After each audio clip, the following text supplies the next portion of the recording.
Yo, what is up, y'all? My name is Devin, and today we're going to be talking about the unintentional backhanded comment that trans people often get. I could never tell. I posted something on my Instagram story that I had visited a new endocrinologist, and honestly, the few people in the office that I had to tell I was trans, every single time I told them I was trans, it was, I could never tell. And I understand that in the mind of someone who is cis, who has really no idea of what trans people look like, that's a compliment, right? It's like, wow, you look good. You accomplished your mission of transitioning to the other gender. And I understand that it's not a malintended compliment, right? But I'm gonna be dismantling that compliment, and please understand that I'm not coming from a position of rejecting the compliment, because like I said, I understand the intention, more so to educate, hopefully without coming across too preachy. But before I get into that, if you are new here, new as and not subscribed, if you want to, and if you like what you see, you can subscribe. If you are interested in working with me, all this has nothing to do with fitness. I do offer one-on-one coaching, custom meal and training plans, and if you check out my website, which is going to be linked down below, I also have a variety of programs that you can use to train and eat properly.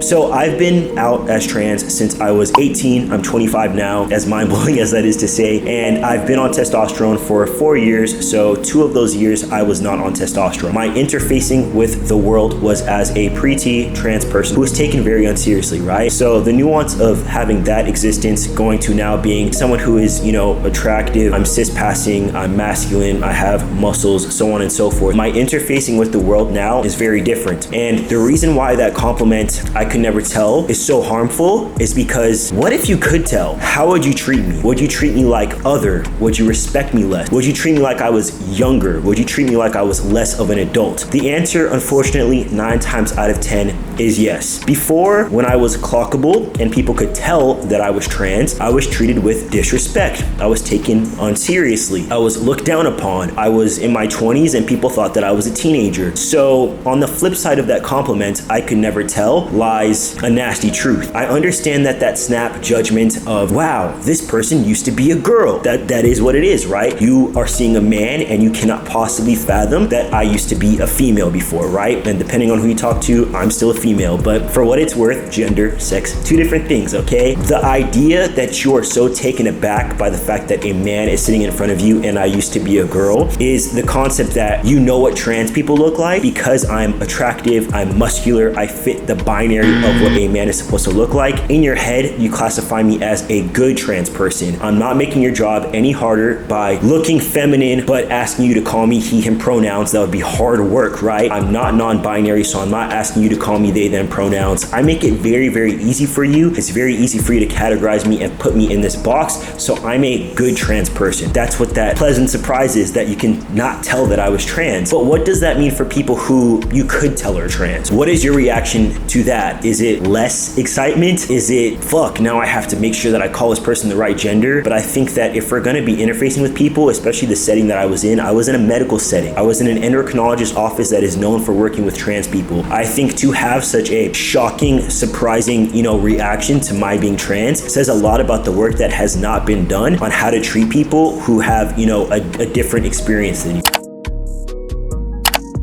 A lot of people responded to my Instagram story with saying they get the compliment, I could never tell. They also get what is the flip side of that is, wow, you really tricked me. And this is where that harmful aspect comes into play, right? For cis-passing trans people, the idea that we're tricking people into thinking that we are our gender is where things get iffy and where things get dangerous. For example, for trans women, a lot of the danger and a lot of the harm that comes towards trans women is because cis men either pretend or maybe they genuinely don't know that a trans woman is transgender, right? So the concept that they're being tricked into being gay, which is what happens 9 times out of 10, that is the outcome. They cause harm to this trans woman, whether that's physically, assaulting her, emotionally abusing her, literally unaliving her, which happens so often, and we're just kind of like, whatever.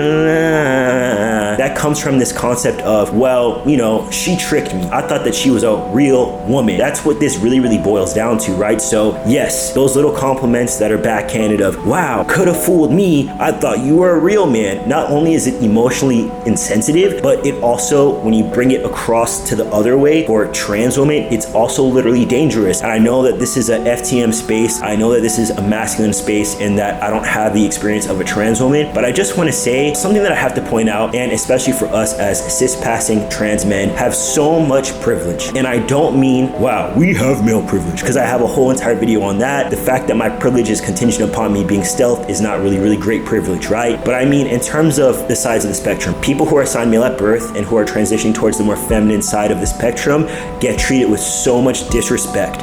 So much disrespect.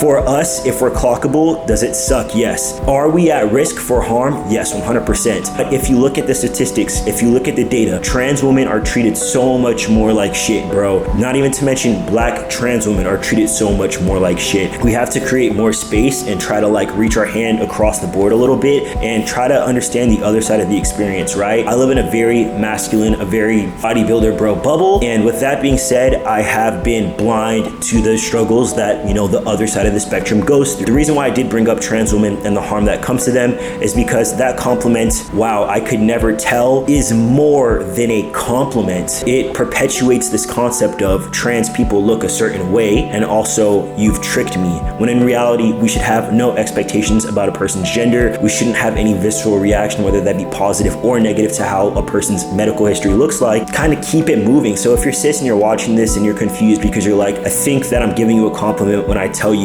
I could never tell. If someone tells you they're trans, the best thing you can do is just keep it moving and talk about whatever you're talking about before or whatever you're going to talk about after. You don't have to hit us with the, wow, I could never tell. If you guys feel a different type of way about this, definitely let me know, because I'm open to discourse. I really do want to learn. If you guys have any questions about this, if you're cis and you're watching this and you have questions, or, you know, anything, like, let's talk about it in the comments. I'm trying to get more discussion going in the comments, because while I'm the person sitting here, I'm not the only person that has an opinion. And just because I'm the one recording myself, it doesn't make my opinion more valid than another person's, right? That is the video, y'all. Hopefully I did not get too preachy. I just had to speak my truth for a minute, okay? Definitely go ahead and follow me on Instagram if you do not already. It's at DVNSPRS, but it's also gonna be linked down below. And like I always say, Devin loves you, Devin's a Don, and Devin is out of here, boy.